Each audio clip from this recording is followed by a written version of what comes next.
Have you heard my smoking pickup truck story? When I was a young man living up in the hills, I was struggling with smoking before I was baptized. I smoked for several years. My mom smoked, my dad smoked, my grandparents smoked, at least my grandfather. I grew up breathing secondhand smoke, so sometimes when a kid smokes their first cigarette, they start coughing. Not me. I was already primed and ready to go. And so I enjoyed smoking. And I used to roll my own cigarettes, and I could actually open a book of matches and light a match with one hand because I smoked quite a bit. But after reading the Bible, I started going to the Adventist church. I became convicted God wanted me to quit smoking. I felt fine, but I knew God wanted me to quit. I tried several times. I even stopped once for 3 months. It was involuntary. I stopped because I was on a boat where they didn't allow smoking, and I couldn't smoke again until I got off the boat. And it was the first thing I did. And I'd stop smoking. I tried everything. You know, I threw my cigarettes away, and then I'd go buy more. One time I threw them in the outhouse because I knew I wouldn't go back and get them. I said, I'm going to quit now. If I throw them down there, I won't be tempted. And I wasn't. I just went and bought some more. But it was a struggle. I was really addicted. And finally one day, now while all this is happening, I was in the wood business. I sold firewood. Matter of fact, Dave and I were in the wood business together. But he didn't smoke. And I was by myself. I was driving up the hill. At this time, I had an old Ford pickup truck. It was a very used truck. I mean, it was so bad. This truck was it was almost like a cartoon. I mean, you'd stop and you'd shut the door and the headlight would fall out. And half the time whenever I parked it, I'd park on a hill because I had to push start it. Any of you have one of those vehicles? You had to strategically find, if you were on flat ground, you were in trouble. But I had to push it so often, I had to push that truck and then jump in and pop the clutch to get it started.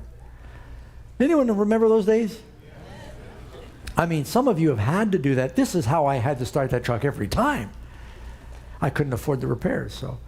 And you know, I had to fill it full of STP and stuff to give it enough compression to actually turn over. So I had a friend who had just bought a new Datsun four-wheel drive pickup truck.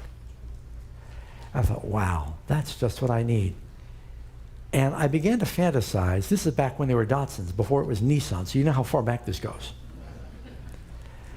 And I began to fantasize, and I remember I was driving up the hill from Covelo to our cabin one day, and I thought, man, if I could get one of those new little pickup trucks, I'd put dual tires on the back, I'd put a flatbed on it so I could hold 1 cord of firewood, I'd put things on it, I'd put a winch on the front. I said, 4-wheel drive, oh man, that's just what I need. I could haul 1 cord of wood, it would be perfect. And I started thinking about this truck, have air conditioning and cruise control.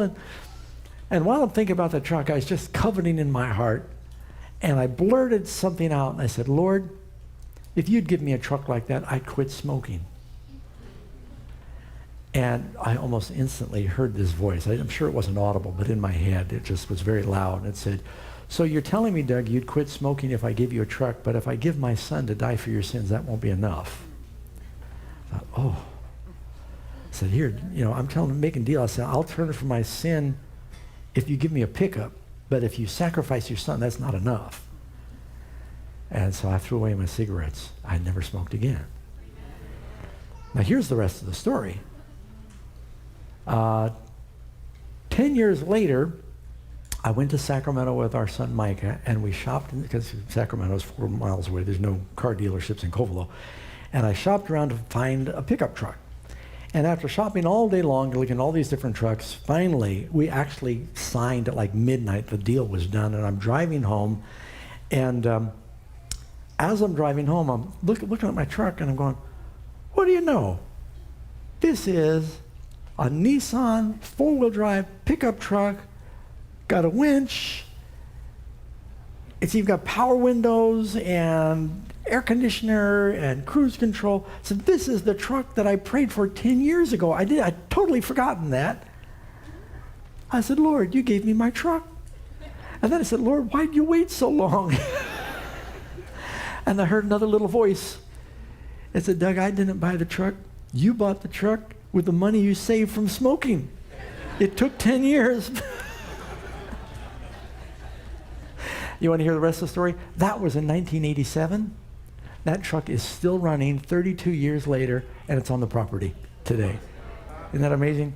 So God will bless your truck too. No, that's not a sermon. Anyway, all right. So you've got to be persistent.